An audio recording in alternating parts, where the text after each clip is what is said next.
오늘은 참 빛 그리스도라는 제목으로 오늘 은혜 받겠습니다. 인간의 운명은 그의 마음속에 있죠. 인간의 운명은 어디에서 나옵니까? 마음에서 나오잖아요. 어떻게 생각하느냐, 어떻게 마음먹기에 달렸다라는 말들이 우리 흔히 많이 듣잖아요. 그죠? 근데 고대 그리스 학자, 그죠? 역사가가 헤로도토스라는 사람이 이렇게 말했습니다.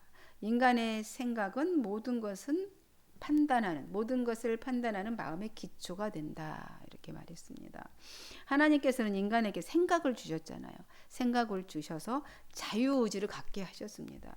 로봇으로 만들지 아니하시고 이 자유의지를 또 바르고 건강하게 사용하는 인간을 파스칼은 뭐라 그랬냐면 인간은 생각하는 갈대다 이렇게 말했어요. 사실상 인간은 강한 것 같지만 가장 연약한 갈대와 같다는 것이죠. 그럼에도 온 세상보다 존귀한 존재인 것은 창조주를 생각하고 그의 섭리를 깨달으며 영원을 생각하는 존재이기 때문에 그렇습니다. 따라서 우리는 생각의 지배를 받는 아주 불완전한 존재입니다. 그러므로 마음과 생각을 불완전한 자기의 통제 아래에 두느냐 아니면 창조주 하나님께 온전히 맡기고 그분의 통치를 받느냐에 따라 운명이 바뀌어진다는 것이지요. 인간의 운명을 바꾸는 위대한 힘의 원천, 이 원천인 생각을 하나님께 두시고 믿을 때 그 생각대로, 그 마음대로 되는 것입니다.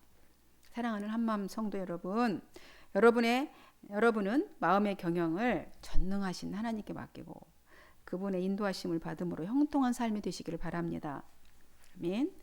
이번 주부터는 새로운 책이 들어갑니다. 이제 갈라디아서를 마치고 이제 요한복음, 복음서로 이제 새 은혜 받기를 원합니다. 그동안 계속 이제 서신서를 이제 살펴보았는데 이제 또 지루할까봐 잠시 멈추고 이제 복음서로 요한복음을 살펴보면서 주님을 더 깊이 체험하실 수 있기를 바랍니다. 예, 마음을 성령님께 온전히 맡기셔서 말씀의 통치를 받으심으로 운명이 완전히 바뀌시는 역사가 있기를 소망해 봅니다. 이 요한복음은 이 새 공관복음 마태, 마가, 누가와는 좀 다르게 독특한 관점에서 또 독특한 문체로 기록되었습니다. 요한복음은 예수 그리스도께서 본질상 신성을 지니신 하나님의 아들이심을 증거하는데 중점을 두었습니다. 요한복음이 기록된 때는 한 AD 85년에서 이제 90년 사이 정도에 이제 기록되었는데 역사가 이제 유세비우스는 뭐라고 하냐면 공관복음이 쓰여진 뒤에 이제 사도 요한이 반모섬에 이제 유배되기 전에 기록된 것으로 추정하고 있습니다. 기록자 요한의 관점은요, 예수 그리스도께서 처음부터 아버지 하나님과 함께 계셨고 아버지의 보냄을 받고 이 땅에 오셔서 구원 사역을 모두 마치신 후에 다시 아버지께로 돌아가셨다라는 것입니다. 요한은 예수님의 제자 중에 한 사람이었고 또 요한복음에 기록된 사건들을 예수님의 그 공생애들을 직접 목격한 사람입니다. 그는 자신을 예수의 사랑하시는 제자라고 이렇게 증거를 합니다.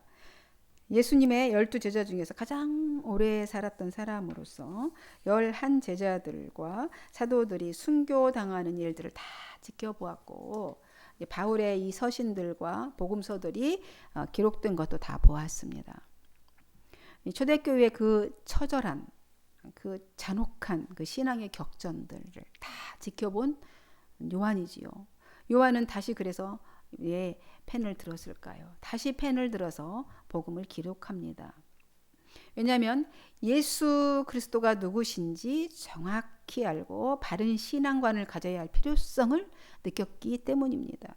왜냐하면 당시에는 기독교 교리가 정립이 안 되어 있었고 가연설일 같이 그리스도에 대한 영지주의적인 그런 교리가 만연해 있었기 때문에 이를 반박하고 그들로 하여금 예수 그리스도가 하나님의 아들이심을 믿고 영생을 얻게 하기 위해서 다시 펜을 들었던 것입니다. 이 가연설은 뭡니까?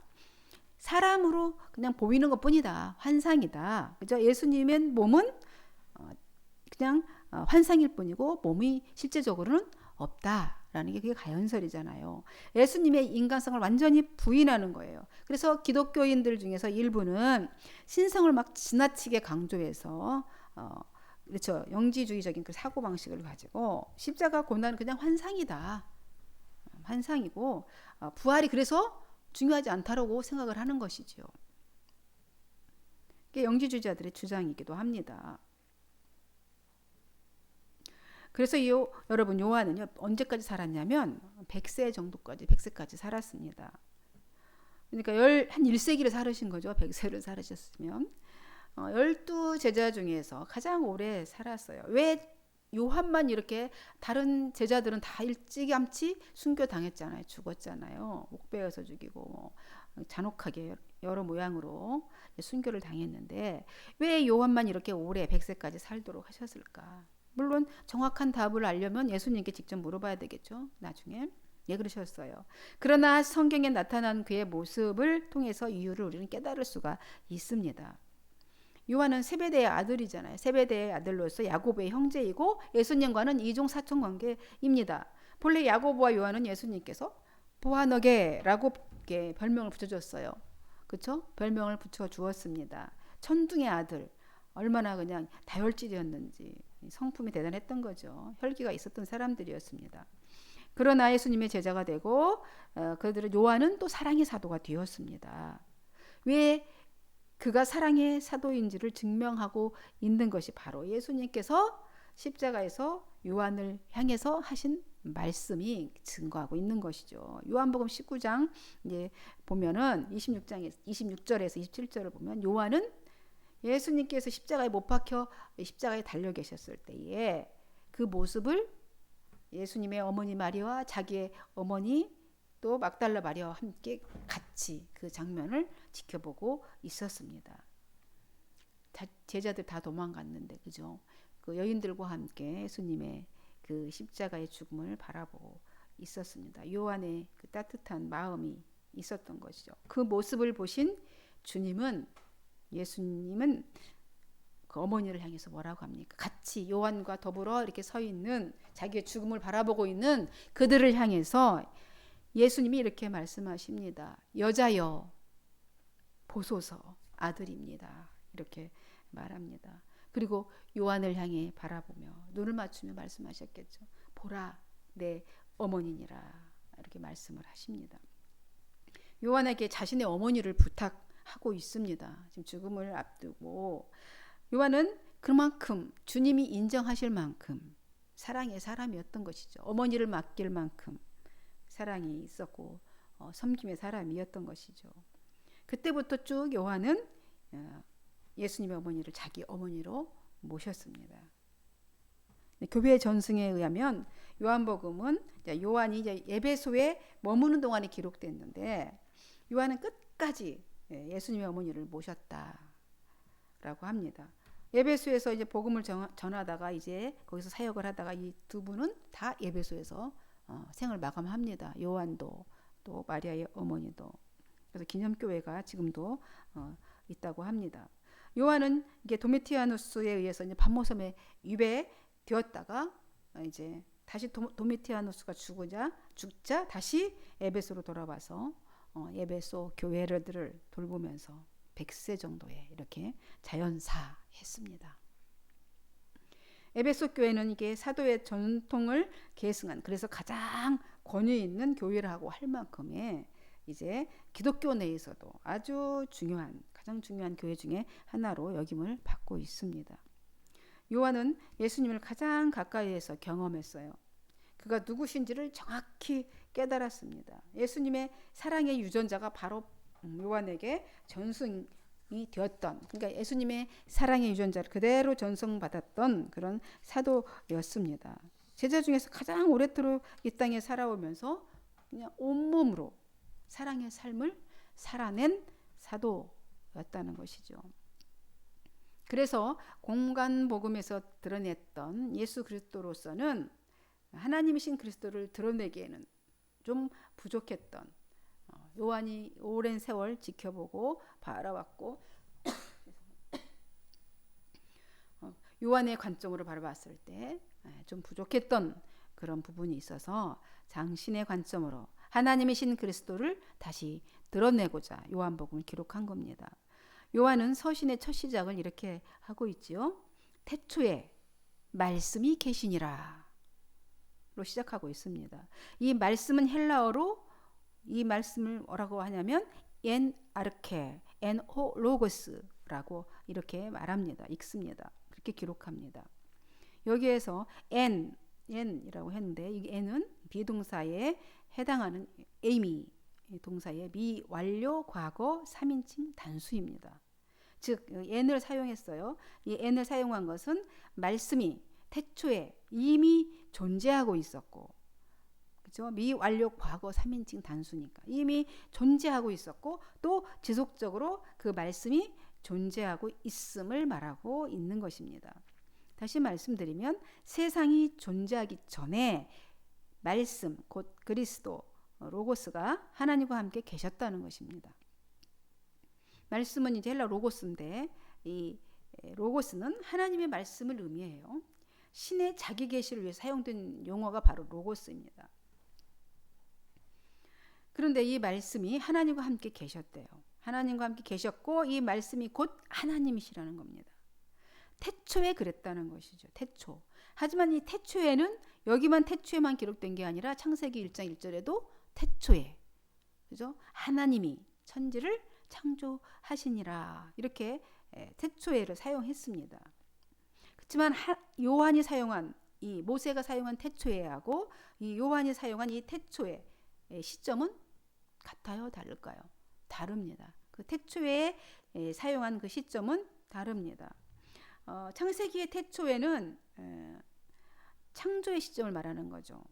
즉 창세기 1장 2절에 보면은 태초에, 그죠? 천지를 창조하셨는데 땅이 상태가 어땠냐면 땅이 혼돈하고 공허하며 흑암이 깊음 위에 있고 하나님의 영은 수면 위에 운행하고 있었습니다. 그런데 이 공허하고 질서가 없고 혼돈하고 흑암이 있는 이 세계를 질서 있게 만드신 것입니다. 이것이 창조의 시작이죠. 이 창조의 시작의 결과가 바로 질서 창조인 것입니다. 이게 이 태초에는 그때 모세가 사용한 태초에이지요. 어떻게 창조하셨습니까? 하나님이 이르시되, 3절에 가보면 그 상태에 있었을 때 하나님이 말씀하시되 이르시되 말씀을 하십니다. 이 하나님의 뜻은 이 말씀을 통해서 어떻게 해요? 전달되겠죠. 말씀이 나가서 전달되고 그 말씀이 성취됩니다. 요한은 그 말씀이 태초에 계셨다는 거예요. 하나님이 천지를 창조하기 이전에 계셨던 그 말씀이신 예수 그리스도, 그는 곧 하나님이시다. 지금 이 한 구절에 그걸 담고 있는 것입니다. 그러면서 3절에 뭐라고 그랬냐면 만물이 그로 말미암아 지은 바 되었으니 지은 것이 하나도 그가 없이는 된 것이 없느니라. 이렇게 말합니다. 다시 말해서 말씀이신 그리스도께서 창조의 주체가 되셔서 그 창조를 하신 하나님이시다라는 겁니다. 만물이 그로 말미암아 지은 바 되었으니, 그랬으니 창조의 주체이시다라는 것이죠. 한마디로 예수 그리스도는 신성을 가진 하나님이시다라는 것을 강조하고 있는 겁니다. 그리고 그 말씀이신 하나님 안에 뭐가 있다는 겁니다. 이 안에 생명이 있었으니, 그죠? 그 안에 그 말씀이신 하나님 안에 생명과 빛이 있었으니, 이 생명은 사람들의 빛이래. 그래서 생명과 빛이 있었답니다. 말씀 안에 생명이 있었다는 것은 말씀의 본질이 곧 생명이라는 말씀인 거죠. 이 생명은 헬라어로 조예라고 얘기해요. 즉 그리스도를 통해 우리 이런 생물학적인 이 생명을 말하는 게 아니에요.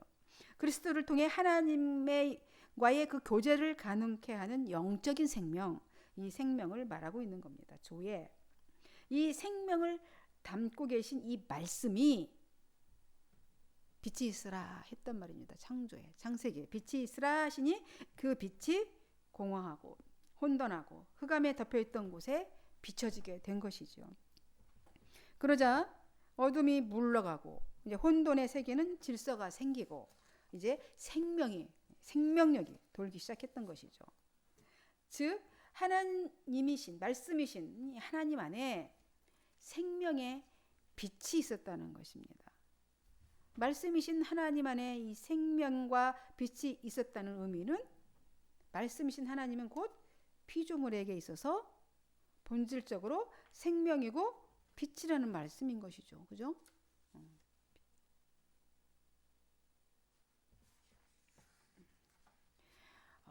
다시 말하면 예수 그리스도는 모든 피조물에게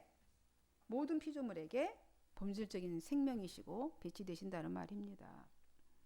사랑하는 성도 여러분, 우리는 피조물이라는 사실을 절대 망각하면 안 됩니다.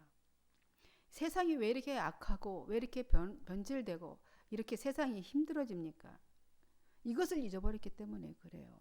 가장 본질적인 것이 세워져야 되는데 내가 피조물이라는 사실을 잊어버리고 내가 왕이 되려고 하기 때문에 세상이 혼돈하고 다시 질서가 잡혔던 것이 무너지고 있는 것이죠.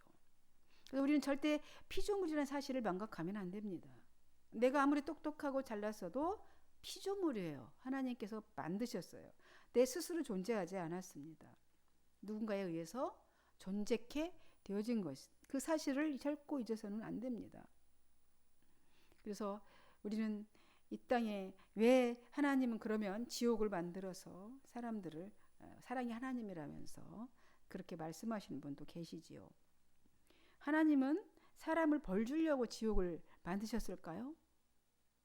하나님은 그냥 애시당 처음에 창조하셨는데 지옥을 왜 만드셨을까요?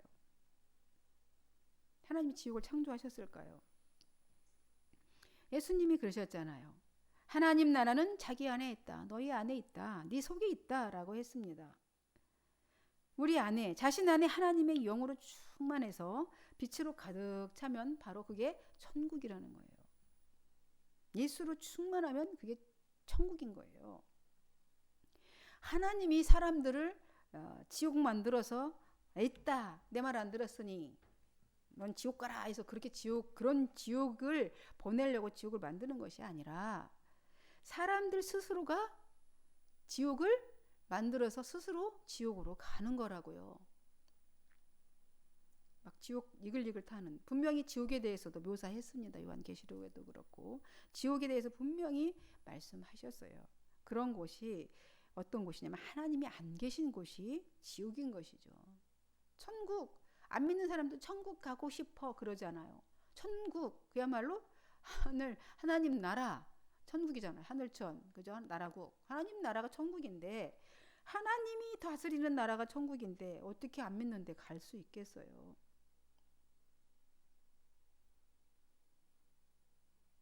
복음은 아주 심플합니다. 말씀이시고 하나님이신 예수님을 왕으로 믿고 그분의 통치를 받으면 천국이지만 그분을 거부하면 저절로 지옥인 것입니다. 성경은 분명히 지옥이 있음을 말씀합니다. 그곳은 빛이 없는 곳이고 공허하고 흑암입니다. 근데 빛이 누구라고요? 예수 그리스도라고요. 요한은 세상을 지으신 분이 자신이 만들어 놓은 세상을 지금 인간들이 피조물이라는 사실을 망각하고 자신들이 왕이 되어서는 어둠의 세상으로 만들어버리고 지금 사망의 그늘에 앉아 있습니다. 사망의 그늘에 앉아 있는데 사랑이신 하나님께서 너무 불쌍하게 여겨서 그 인생들에게 빛을 비춰주셨다라는 것이죠. 그런데 빛을 비추는 줄도 모른다라는 겁니다. 빛을 비추고 있는 줄도 모른다는 거예요. 영적으로 죽어 있기에 빛이 오신 줄도 모르고 전혀 감각이 없습니다. 우리 죽은 사람에게 별짓을 다해도 전혀 반응하지 않습니다. 죽으면 전혀 반응하지 않습니다. 따라서 영이 죽은 사람들에게 생명의 빛이 오셨는데 지금 깨닫지도 못하고 있다라고 말합니다. 그래서 요한은 자신은 하나님께로부터 보내심을 받아서 이 빛에 대하여 증언하러 왔다라고 말합니다. 이 빛은 세상에 와서 계셨고 세상은 그로 말미암아 지은 바 되었는데 세상은 전혀 알지 못했다. 요한이 이렇게 말합니다. 이 세상을 창조하신 분이 자신의 형상을 담은 인간을 사랑하시고 자기 백성으로 삼으시고 또 그 백성을 찾아오셨는데 그분을 진정한 왕으로도 영접하지 않았고 반기지도 않았고 그가 누군지도 깨닫지도 못했다는 것이죠. 이런 황당무계하고 배은망덕한 일이 어디 있겠습니까? 어떻게 피조물이 만드신 이에게 이런 반응을 보일 수 있단 말입니까? 그럼에도 불구하고 기꺼이 십자가의 사랑의 극치를 인간에게 행하신 하나님이십니다. 우리 입으로 감히 하나님 앞에 고개를 들을 수도 없고 말을 할 수도 없는 상태인 것이죠. 이 현재 이 상황이. 그럼에도 내가 왕이 되겠다고 합니다. 여러분, 우리는 끊임없이 피조물로서의 존재의식을 하면서 창조주 하나님 앞에 합당한 반응을 보여야 될 줄로 생각합니다. 합당한 태도를 보여야 되는 겁니다. 이것이 마땅한 일이죠. 생명을 받은 자의 당연한 반응 아니겠습니까? 여러분, 빛이 끼치는 영향은 대단합니다. 오늘 12절에 요한이 이렇게 말합니다. 그 빛이 끼치는 영향, 영접하는 자, 곧 그 이름을 믿는 자들에게는 하나님의 자녀가 되는 권세를 주셨으니 이는 혈통으로나 육정으로나 사람의 뜻으로 나지 아니하고 오직 하나님으로부터 난 자들이니라. 이렇게 말합니다. 이 대단합니다. 생명과 빛이신 예수 그리스도를 마음으로 영접하고 그의 이름을 믿는 사람은 신분이 확 바뀌게 된다는 것입니다. 신분이 바뀔 뿐만 아니라 그의 영광과 그의 권세를 누리게 된다는 거죠. 이 생명을 주신 분의 자녀로서의 누릴 수 있는 권세가 주어진다는 겁니다. 대단하죠. 엄청난 이 빛이 끼치는 영향인 것이죠. 그런데 이렇게 주어지는 것이 아브라함의 어떤 육적인 어떤 자손으로서 혈통으로서의 그런 것이 아니고 또 자연적인 인간적인 어떤 출생의 과정을 통해서 육정으로 나아지는 것도 아니고 내가 사람의 뜻으로 어떤 의지로 되는 것도 아니다라는 거예요. 오직 하나님께로부터 난 자들이 그렇게 된다는 겁니다. 영접할 수 있다는 거예요. 예수 그리스도를 영접하는 일이 빛을 받는 일이 이게 엄청난 일인 것이죠. 비춰도 깨닫지도 못하고 죽었으면 깨닫지도 못해요. 그렇죠? 빛이 오면 죽었는데 빛을 쐰들 압니까? 반응을 못하는 거예요. 우리가 그걸 받고 영접하는 것은 영적으로 살아 있는 거죠. 죽은 자를 깨워서 생명을 불어 넣어준 거죠.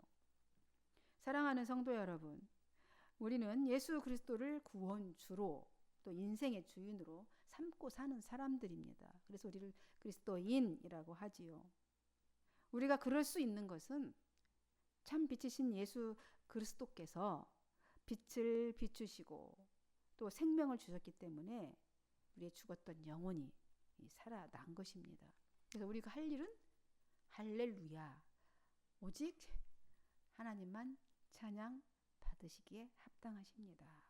이것이 우리가 할 수 있는 일의 전부예요. 주께 영광 돌리는 것.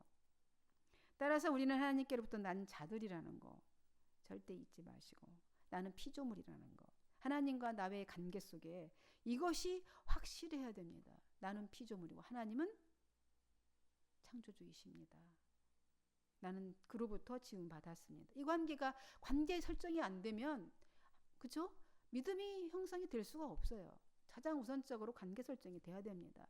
나는 피조물이라는 거. 하나님 앞에서 피조물이에요. 하나님께로부터 난 자들입니다. 우리 이렇게 합당하게 반응하는 태도로 살아갑시다. 그래서 하나님의 자녀답게 그렇게 살아가셔서 하나님과 아름다운 동행, 인생이 끝나는 날까지 아름다운 동행을 하실 수 있기를 주님의 이름으로 간절히 축원드립니다. 기도하겠습니다. 하나님 감사합니다. 참 빛이 오셨습니다. 내 안에 와주셨습니다. 너무 감사합니다. 이것만으로도 감동하고 감격함에 살아야 될 우리 인간이지만 우리는 때로는 그것을 망각한 채 내가 왕이 되어 살려고 하려다 보니 힘들고 지치고 괴로움 아버지 터널을 지나가게 됩니다. 아버지 오늘도 빛으로 참 빛으로 쏘여 주셨으니 이제 우리 안에 이 어둠의 그늘은 사라지게 하시고 온전히 참 빛인 그리스도로 충만하게 하여서 나머지 이 삶이 정말 주님과 함께 아름다운 삶으로 이어지도록 주님 함께하여 주옵소서. 축복하고 그리스도이신 예수님의 이름으로 기도하옵나이다. 아멘.